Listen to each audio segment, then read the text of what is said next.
Bonsoir, dans Télescopie, nous recevons aujourd'hui M.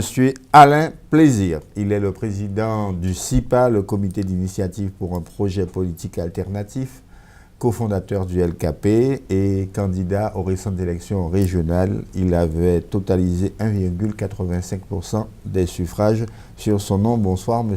Plaisir. Bonsoir, M. Icard. J'ai envie de vous poser comme première question, étiez-vous aujourd'hui au Vélodrome Amélie de Trot à Bémao ou devant votre téléviseur? Ça vous fait rire, semble-t-il, ou devant votre téléviseur pour regarder le fameux premier tour de la Coupe Davis entre la France et le Canada? Ni l'un ni l'autre.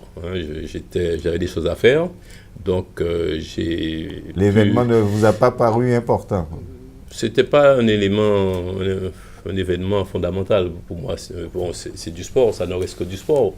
Donc c'est vrai qu'il y a un engouement en Guadeloupe, mais moi j'avais d'autres choses à faire et j'ai regardé simplement différer les résultats. Mais votre analyse plus globalement sur l'organisation de cet événement en Guadeloupe, positif, pas positif, des retombées, pas de retombées? Disons que, si la Guadeloupe était riche, j'aurais dit rouleau bravo. Si la Fédération française de tennis avait pris en charge les dépenses, j'aurais dit également bravo. Mais là, comme c'est la région Guadeloupe, c'est-à-dire les contribuables guadeloupéens qui ont payé la totalité des dépenses, c'est-à-dire auprès de 4 millions, oui, enfin, à quelques euros près. Non, mais il y a quand même 500 000 euros, rien que pour faire venir ici de la terre battue. 500 000, on a payé, nous, 3,5 millions. Bon, donc ça c'est pas négligeable. On peut faire beaucoup d'autres choses avec 3,5 millions. Donc tant mieux pour les gens qui ont été assistés à l'événement. Moi je suis pas contre le sport. Je dis il faut qu'il y ait du sport. Peut-être que ça a permis de connaître un peu mieux la Guadeloupe à travers les médias, puisqu'il y avait beaucoup de journalistes. Il y a eu un direct. Donc il y a sûrement un coup de pub pour la Guadeloupe. Peut-être qu'il y aura quelques touristes en plus. Mais ce que je dis, c'est qu'il faut toujours qu'il y ait des priorités dans un pays. Or, vous savez que les collectivités sont en difficulté, ont du mal à faire face aux échéances. Peut-être qu'on en parlera tout à l'heure, mais il y a actuellement une grève à Basse-Terre de quelqu'un qui est chargé du nettoyage. On y reviendra. Donc, mais si on suit votre raisonnement sur la richesse de la Guadeloupe, plein de pays n'auraient pas organisé la Coupe du Monde. Le Mexique en 70, le Brésil, l'Argentine. Non, mais là, vous n'avez pas comparé le Mexique avec la Guadeloupe. Le Brésil... Alors si en plus d'être pauvre, on ne peut pas avoir droit à de beaux événements et en plus de portée mondiale. Non, mais il faut pas vivre au-dessus de ses moyens. Si vous avez votre voisin qui est à côté de vous, qui vit avec des revenus très modestes et qui prive ses enfants de nourriture ou de culture, et que ce voisin achète une grosse cylindrée de 100 000 euros, vous direz que c'est un bourrin couillonnade. Bon, il n'est pas sérieux. Eh bien, c'est pareil. Si nous avons autant de communes en déficit, c'est parce que ces communes sont mal gérées. C'est parce qu'on a tendance à dépenser plus qu'on a de recettes. Et à un moment, ça va cesser. On ne va pas toujours tendre la main. Il faut qu'on arrive à gérer comme il faut le pays. Et comme il faut, ça veut dire qu'il faut vivre selon ses moyens. Et nous n'avons pas beaucoup de moyens. La Guadeloupe, vous avez parlé du Mexique et du Brésil, je pense que c'était une boutade. Il n'y a aucune comparaison entre ces pays qui ont... le Brésil, c'est 150 millions d'habitants, la Guadeloupe, c'est 400 000 habitants, avec un niveau de vie très inférieur à la moyenne nationale. On a bien compris. Alors, vous faites l'actualité cette semaine, puisque vous avez pris position au moins sur 2 dossiers économiques d'importance. Le rachat, ou plutôt la prise de contrôle du capital de la centrale géothermique de Bouillante par un groupe américain qui n'est autre que le leader mondial de ce secteur. On va d'abord voir le reportage de Jacques Damprobe. Le chef d'édilité de cette commune n'est pas tout à fait sur votre position. Il ne condamne pas ce rachat ou cette prise de contrôle, même s'il en profite pour ressortir une vieille revendication sur le versement à sa commune d'une taxe. En mairie de Bouillante, le premier magistrat de la commune et l'élu délégué à l'environnement évoquent la centrale géothermique de Bouillante.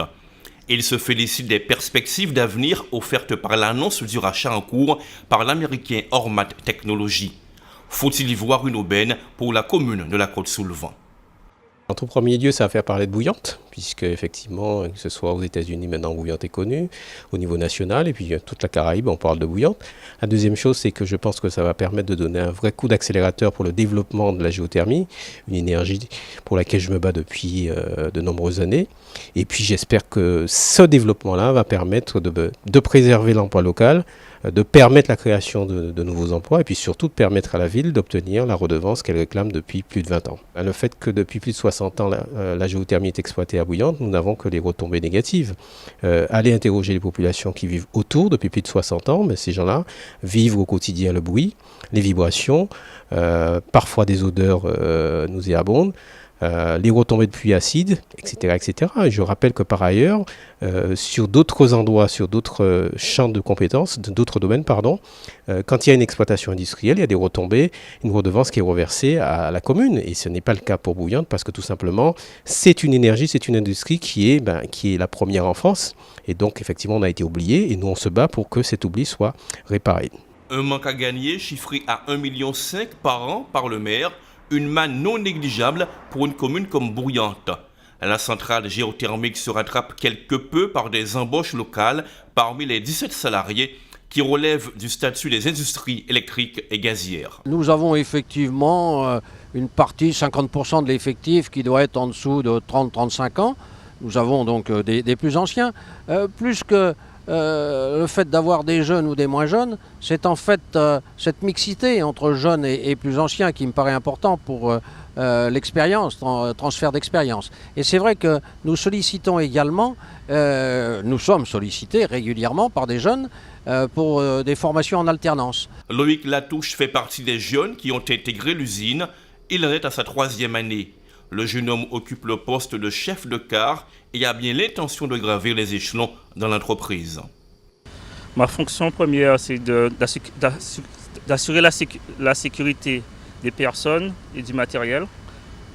Il fait le bon fonctionnement de l'unité B1 et l'unité B2, faire des rondes mensuelles. Sous ma responsabilité, c'est aussi le chef de bloc qui s'occupe de vérifier les paramètres de la machine. On fait aussi tout ce qui est ronde journalier et faire les différents rapports d'incidents qui se passent sur le site. Dans mon cursus scolaire, c'est vraiment un aboutissement pour moi d'arriver à une telle fonction. On est une écoute très jeune et on apprend beaucoup dans la géothermie de nos jours. On peut monter en grade qui a différents postes, que ce soit à partir peut-être de la maintenance, pour arriver à des responsabilités dans l'encadrement. Les énergies renouvelables représentent moins de 20% du mix énergétique de l'archipel. L'objectif est d'atteindre l'autonomie électrique en 2050. Alors, l'économiste patenté que vous êtes, Monsieur Plaisir, vous n'appréciez pas la venue de ces Américains qui vont peut-être amener une manne financière à la commune et qui vont peut-être réactiver cette centrale. Pourquoi? Écoutez, nous sommes pour que l'électricité, l'énergie, reste dans le domaine public. D'ailleurs, en France, vous constatez que tout ce qui est énergie, c'est le domaine public. EDF, c'est une entreprise publique. Donc, si on prend tout ce qui est stratégique, jusqu'à présent en France, c'est du domaine public. Même les transports, la SNCF, la RATP, c'est du domaine public. Donc, si vous voulez faire en sorte que les Guadeloupéens aient l'électricité à un prix raisonnable, il faut que ce soit une entreprise qui ne soit pas basée sur le profit. Bon, alors, le maire, il voit les choses peut-être à court terme. Il parle que vous venez de parler des déficits des communes. Là, c'est une manne qui va peut-être retomber. Oui, mais on peut demander une redevance, même si c'est une entreprise publique.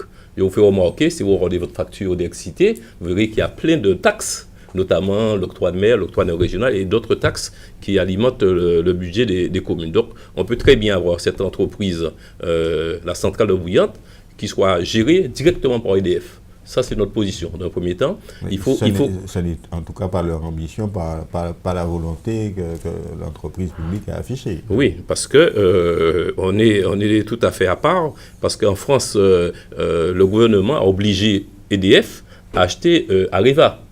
parce qu'on considère Areva, donc c'est qui fait des centrales nucléaires, et Areva en difficulté, au lieu de laisser Areva partir à l'étranger, être acheté par une entreprise étrangère, eh bien, l'État oblige EDF à acheter Areva pour un montant de 2,5 milliards. Donc si l'État oblige EDF à acheter Areva pour 2,5 milliards, l'État pourrait obliger EDF a acheté la centrale pour 52 millions d'euros.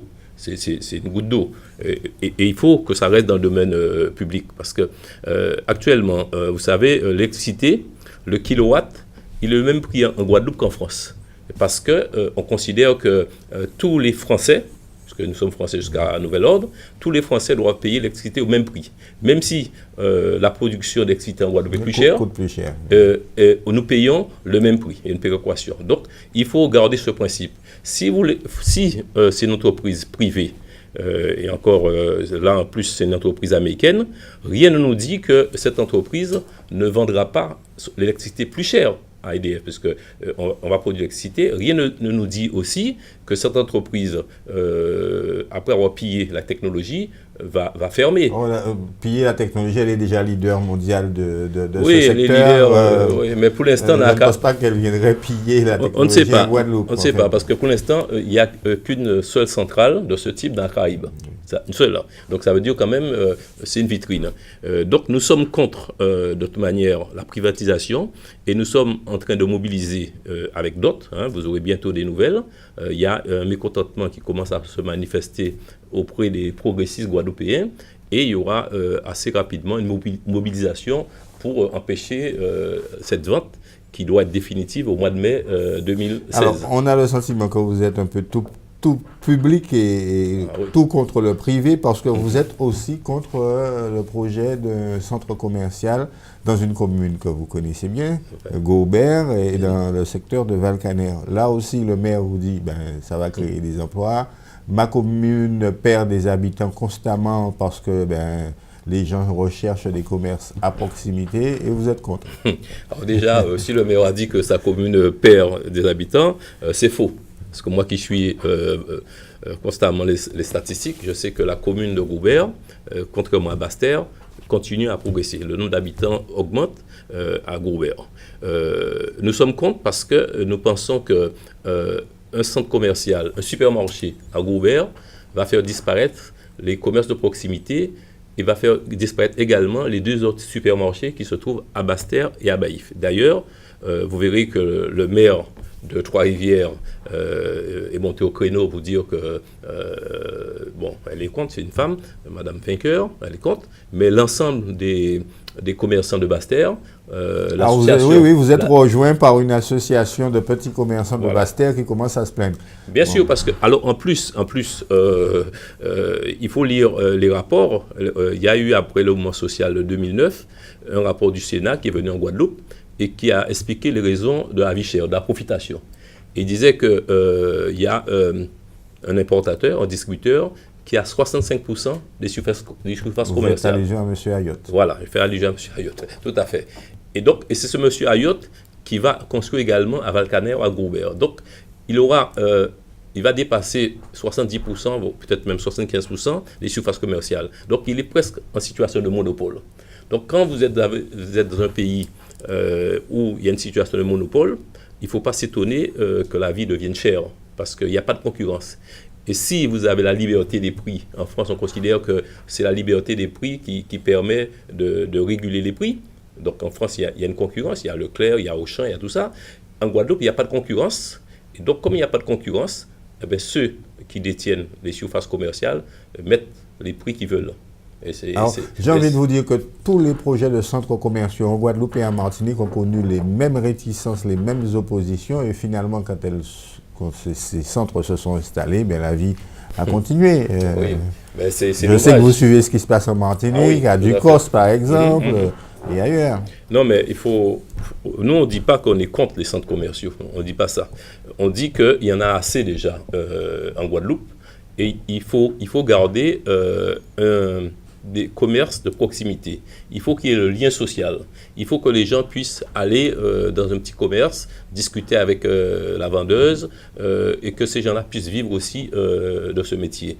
Si vous faites disparaître ces métiers, effectivement, il y aura des salariés dans la grande surface. Mais à côté de ça, vous avez tout un tissu économique qui disparaît. Vous avez les petits commerçants, vous avez des commerces moyens, vous avez des gens qui n'ont pas de voiture. Mais vous avez aussi des citoyens qui vous disent qu'on a envie de commerce qui nous assure une régularité du service, une organisation différente. Vous devez tenir compte de tout cela. Oui, mais aussi.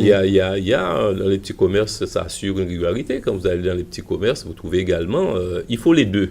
Il faut qu'il y ait des commerces de proximité et il faut qu'il y ait des grandes surfaces. Mais en Guadeloupe, il y a des grandes surfaces. Dans la région de Basse-Terre, vous avez, je peux citer, il y a Hyper Casino qui a remplacé le Cora, et vous avez un Super U à Baïf. Donc, on ne peut pas dire qu'il manque des grandes surfaces dans la région. Il y a ces deux grandes surfaces et vous avez une série de self où il y a 4-5 employés. Et ça va. C'est pas, ce qu'il faut en Guadeloupe, c'est développer une production agricole, industrielle et artisanale. Ce n'est pas en mettant plus de commerce, parce que de toute manière, le nombre de clients, il est toujours le même. Donc, si vous mettez plus de commerce, forcément, il y aura une concurrence qui va faire disparaître les commerçants les moins forts. Alors, et les moins forts, c'est sûrement pas M. Ayotte. On a bien compris. Dans votre région, si je veux dire, puisque vous êtes de Goubert, on l'aura compris. Je ne sais pas si vous êtes goubérien je suis d'adoption. D'origine, vous êtes goubérien d'adoption. Je suis là après vous avez encore un autre cas qui est celui de l'entreprise Nicolin qui est en conflit avec la communauté de communes. Tout à fait.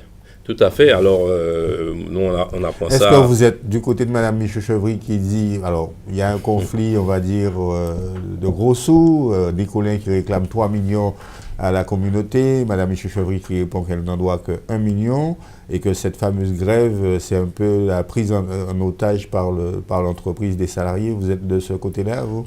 Écoutez, moi, je suis ni d'un côté ni de l'autre, parce qu'on ne connaît pas la réalité des chiffres. Ce que nous savons en tant que citoyens, c'est que nous sommes privés de ce service public.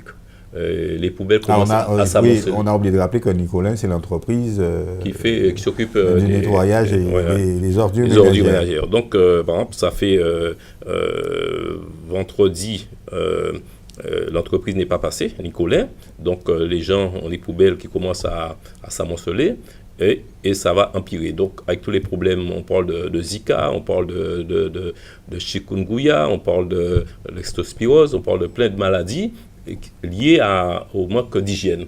Et là, actuellement, on va commencer à vivre ça. Donc, nous, ce qu'on espère, c'est que ce conflit s'arrête le plus tôt possible et que s'il y a un problème entre la présidente de la communauté Sud-Basse-Terre et M. Nicolin, que ça se règle le plus rapidement possible. Ou bien qui se mettent à la télévision et qui sortent la comptabilité. Parce que forcément... Mais ça va se terminer devant la justice, probablement. Espérons que ça se termine le plus tôt possible. Je vous propose un autre sujet d'actualité. Si nous avons parlé jusqu'ici de projets d'avenir, la Guadeloupe continue d'être tourmentée, semble-t-il, par son passé. C'est ainsi que l'on pourrait voir la procédure engagée par le LKP, que vous connaissez bien puisque vous en êtes l'un des fondateurs, et 3 autres organisations qui assignent l'État devant les tribunaux pour avoir indemnisé injustement les esclavagistes. Alors la date, 1848, entre 1848 et 1860, Jacques Damprobe. L'indemnisation accordée après l'abolition de l'esclavage par la République aux esclavagistes est-elle conforme au droit? C'est l'objet de l'assignation en justice déposée par 4 organisations anticolonialistes avec le LKP et l'UGTG en tête contre l'État. Une action qui s'appuie sur 2 questions prioritaires de constitutionnalité déposées en mai dernier.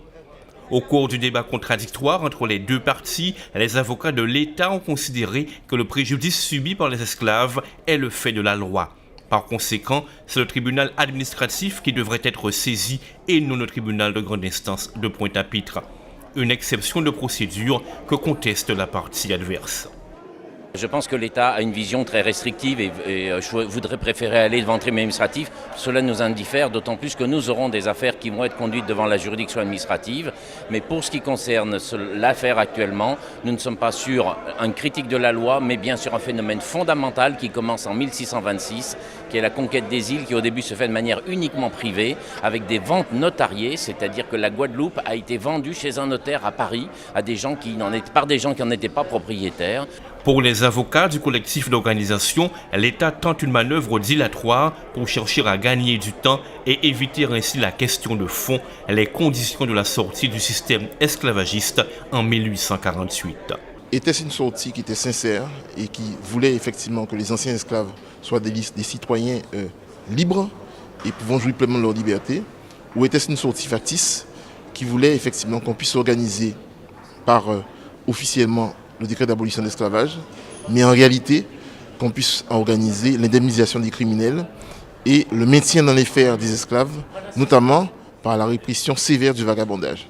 Donc aujourd'hui, on a le sentiment qu'en querellant la compétence du magistrat judiciaire, on essaie de gagner du temps pour éviter de traiter le problème de fond, puisque, à l'évidence, le juge judiciaire est parfaitement compétent pour connaître toutes les questions relatives à l'atteinte à la liberté.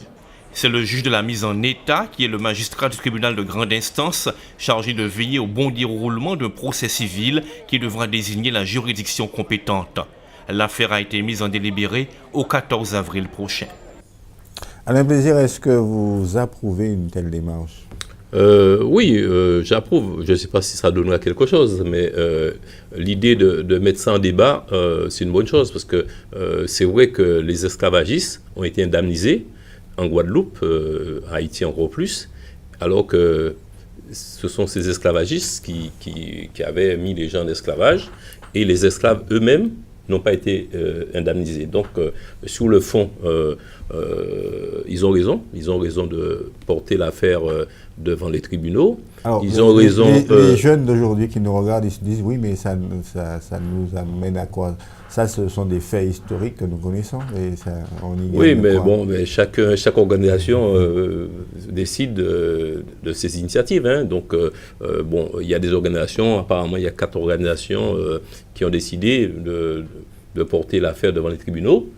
Bon, ces organisations sont libres. Après, les gens qui ne sont pas intéressés par le problème ne sont pas intéressés. Mais au moins, ça oblige, ça provoque un débat. Les gens se posent des questions. Comment se fait-il que des gens qui étaient des esclavagistes, qui ont maintenu les gens en esclavage, soient indemnisés à l'abolition de l'esclavage? C'est-à-dire, parce que vous n'avez plus d'esclaves, on vous donne de l'argent. Mais le crime qui consiste à mettre des gens en esclavage, vous devriez être puni. Et vous n'êtes pas puni et vous êtes indemnisé. Et les esclaves, eux, qui ont été victimes de l'esclavage, eux, ils n'ont rien, quoi. Et surtout, ils n'ont pas de terre. Parce qu'en toile de fond, ce que posent aussi les personnes, les organisations qui ont porté le problème, c'est que le foncier, la terre, appartient aux anciens esclavagistes. C'est ça aussi. Et est-ce que par ricochet également, on n'évoque pas subrepticement la question des réparations qui fait toujours débat? Oui, je pense qu'il y a cette question qui pose débat. Il y a beaucoup d'opinions. Il y a des opinions, bon, Mme Taubira, qui est quand même une personne digne d'éloge, d'intérêt, bon, a dit que ça ne se règle pas avec les réparations. Aimé Césaire aussi. Donc, c'est un débat. Il y a des gens qui parlent de réparation, d'autres qui ne parlent pas de réparation. Moi, je ne parle pas de réparation. Je considère que nous devons prendre des mesures, que ce soit au niveau statutaire, au niveau économique, pour que la Guadeloupe soit plus prospère et que nous offrons un avenir aux jeunes. Parce que vous avez raison de le dire, les jeunes qui ont 20 ans maintenant, ça paraît très lointain. Il faut leur donner, il faut qu'il y ait une réponse. Pas de parler de l'histoire, bien sûr. Voilà, ouais. Mais il faut qu'il y ait une réponse à leurs préoccupations quotidiennes. Les préoccupations quotidiennes, c'est le travail. Donc, on peut, ceux qui demandent des réparations, tant mieux, mais ce n'est pas le combat fondamental. Je l'ai dit en ouvrant cette émission, 1,85%, c'est le score que vous avez réalisé au premier tour des élections régionales du 6 décembre dernier. Question d'abord, comment avez-vous analysé ce résultat? Bon, alors, comment analyser? Qui ne passe pas, vous n'avez pas suffisamment fait, mal fait? On pourrait dire beaucoup de choses, il faudrait presque une émission. Bon, il y a plusieurs raisons, je dirais des causes externes. Hein. Il y a 2 candidats qui étaient le chouchou des médias et il y avait un véritable combat de coq entre ces 2 candidats. D'ailleurs, vous verrez qu'il y avait 10 listes en présence et qu'il n'y a que 2 listes qui ont dépassé les 5%. Ça, c'est la vieille ancienne qui veut que ce soit les médias qui favorisent les élections. Non, mais les enquêtes ont déjà montré partout dans le monde. Non, mais je ne dis pas qu'il y a que ça, mais il y a ça aussi. Parce que quand vous voyez la presse écrite, hein, particulièrement, quand vous voyez qu'il y a une page de France Antilles, pour ne pas nommer, le samedi, pendant la pleine campagne, il présente les 2 candidats. Interview, et les autres candidats, nous on a demandé à avoir une page, le samedi on ne l'a pas eu. Donc on voit très bien à travers les commentaires, on a fait en sorte qu'il y ait un combat de coq entre 2 candidats. Bon, mais ça c'est pas, vous avez raison, c'est pas la cause principale. Mais toujours est-il, vous constatez comme moi que même le maire de Sainte-Anne, qui avait donc l'appui de sa population, puisqu'il a quand même fait 1600 voix dans sa commune, eh bien, le maire de Saint-François n'a pas atteint les 5%.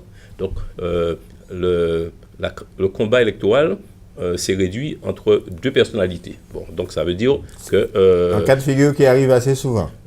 Oui, mais cette fois-ci, c'est pire. C'est pire que les autres fois. Là, c'est vraiment 2 candidats qui ont 87% des voix.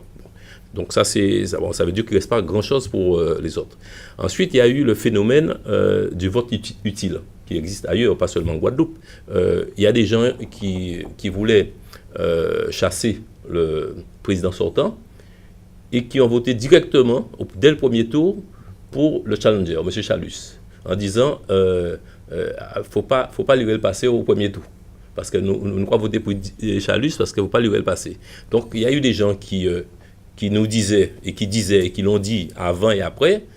On est d'accord avec vos propositions, on est d'accord avec la personnalité de la tête de liste, hein, de l'Alternative citoyenne et populaire, mais nous ne prenons pas de risque, on vote directement dès le premier tour pour M. Chalus. Donc on a été victime, et moi je le pressentais puisque j'avais écrit là-dessus, vote utile, vote idiot.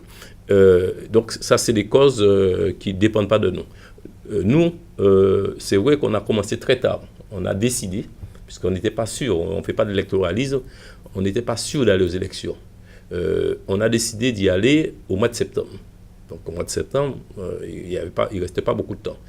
Nous avons sur notre liste des citoyens qui sont des gens valeureux, qui sont valables, mais qui ne sont pas connus, et surtout qui ne sont pas porteurs de voix. Et les 2 grosses listes, vous n'avez pas des personnes capables de régler les problèmes de la Guadeloupe, mais des gens capables de porter des voix. D'ailleurs, vous avez vu... c'est votre jugement. Ah non, c'est pas mon jugement. Ça, c'est votre jugement. C'est pas parce qu'on est porteur de voix qu'on n'est pas forcément je vous dis, compétent dans tel ou tel domaine. J'ai pas dit que... je vous dis ce que je pense. Je vous dis qu'il y a, par exemple, la liste de M. Chalus. Il a été voir tous les maires, il a promis monts et merveilles, et il y a 21 maires qui ont déclaré qu'ils le soutenaient. Donc ça, c'est bien des porteurs de voix. Quand vous mettez sur votre liste... Vous faites une confusion, c'est celle de M. Lurel qui a... Oui, j'ai dit Chalus. Vous avez dit Chalus, c'est celle de M. Lurel. C'est M. Lurel. Non, j'ai un lapsus. M. Lurel a été voir... et il y a 21 maires qui ont dit qu'ils allaient le soutenir. Et d'ailleurs, il a mis sur sa liste des gens qui n'auraient pas pu être élus, comme Mme Carabin, comme M. Jalton, qui auraient été élus, mais qui ont été obligés de démissionner pour cumuler le mandat. Donc il y a une stratégie de mettre des gens qui amènent des voix. J'allais le dire, vous n'avez pas découvert les... Non, mais vous m'avez demandé quelle est mon analyse. La politique. Alors, quelle est mon analyse? Vous avez été éliminé, Julien, vous avez été éliminé au premier tour, mais vous étiez présent dans l'hémicycle lors de l'investiture de M. Chalus, qui a tendu la main, en quelque sorte, à tous les éliminés du premier tour, vous a présenté comme un grand expert auquel il ferait appel si besoin. Alors, depuis cette investiture, écoutez, quels sont les échanges que vous avez eus avec M. Chalus? Aucun échange. Il n'y a pas eu d'échange du tout. Hein. Il n'y a pas eu. Hein. Les gens ont entendu comme vous, plein de gens ont entendu. Il y en a même qui pensent que nous travaillons ensemble, mais il n'y a pas eu d'échange. Vous ne le conseillez pas? Non, pas en coulisses, non, pas du tout. Il n'y a pas de conseil en coulisses. Nous, on va pas va pas à la soupe, hein, on n'est pas demandeur. Hein. Si on nous demande qu'est-ce qu'on peut apporter, nous savons qu'on peut apporter un certain nombre de choses.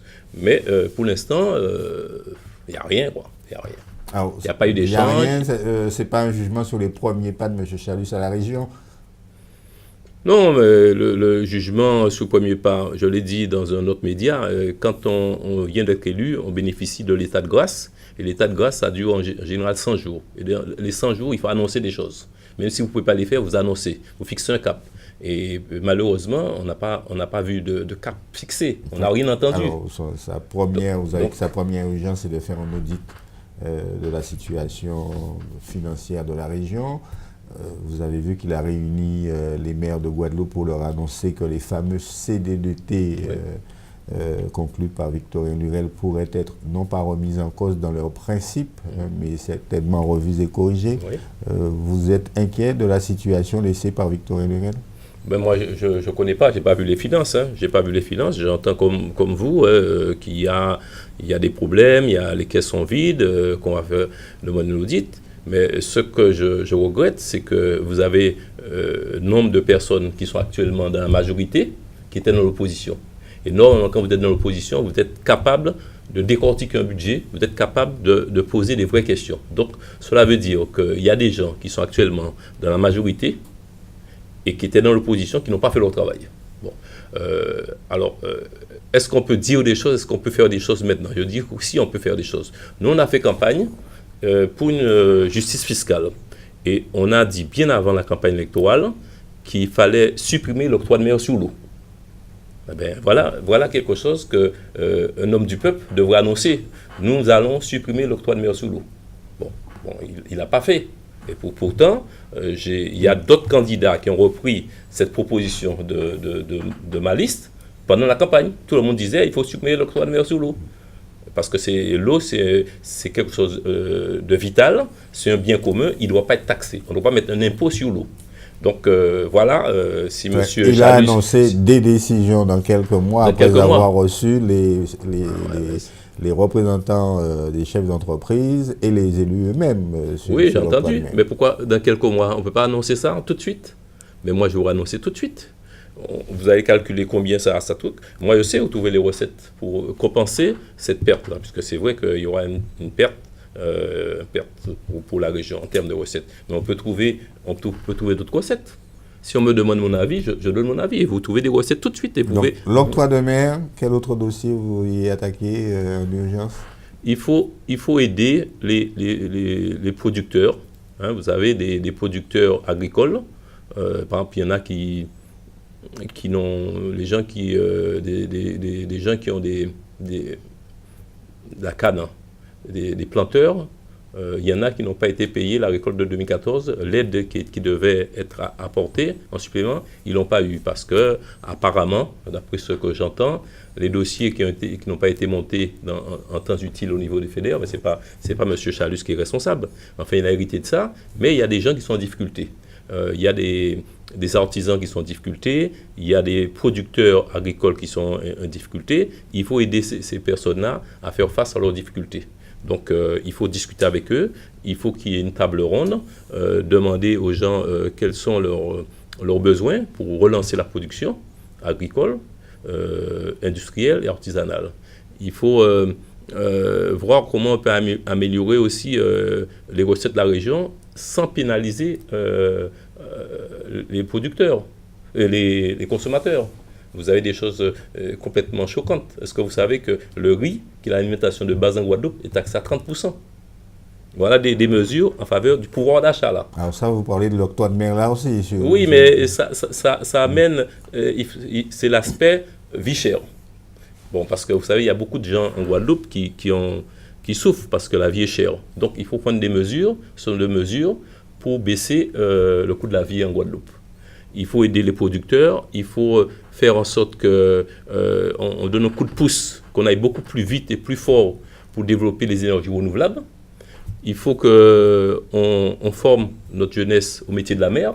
Nous, on avait parlé d'instituts. C'était dans le programme de M. Chalus. Hein. Oui, mais bon, j'espère qu'il va le faire. Mais nous, on a parlé des choses très concrètes. On a parlé de créer un institut des métiers de la mer. pour apprendre d'autres métiers que la pêche, pour que les gens puissent prendre possession de cette richesse que nous avons, qui est la mer. Alors, passé ces élections régionales, elles sont derrière vous maintenant, est-ce que le CIPA et Alain Plaisir ont d'autres objectifs politiques et vont se retrouver sur d'autres scènes? Alors, évidemment, tout le monde pense aux prochaines législatives, par exemple.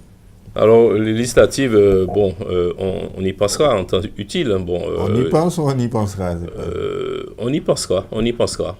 Actuellement, nous avons des dossiers en cours. Nous avons la question de l'île d'Avès. Nous avons déposé une pétition au niveau de l'Assemblée nationale pour que nous sachions exactement pourquoi la France a cédé l'île d'Avès au Venezuela. Donc, nous avons fait un certain nombre d'écrits, nous avons écrit au président de la République, et là, nous avons utilisé une procédure qui consiste à déposer une pétition au bureau du président de l'Assemblée nationale pour que la question soit examinée. Bon, donc, on attend pour voir ce que ça donne. Nous sommes sur le dossier actuellement de Bouillante.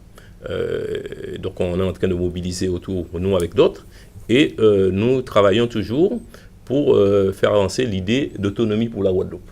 Parce que nous pensons qu'il faut une alternative politique. Alors, c'est l'objet. Ce serait quoi le contenu de l'autonomie? Parce que, tous les autonomistes s'accordent sur le mot autonomie, mais quand il s'agit du contenu, Bon, je vais vous donner les grandes idées. Nous disons que nous sommes dans un ensemble mondialisé, nous sommes intégrés à l'Europe, et l'Europe signe des accords. Par exemple, quand le président de la République est passé en Amérique latine, il a été au Pérou.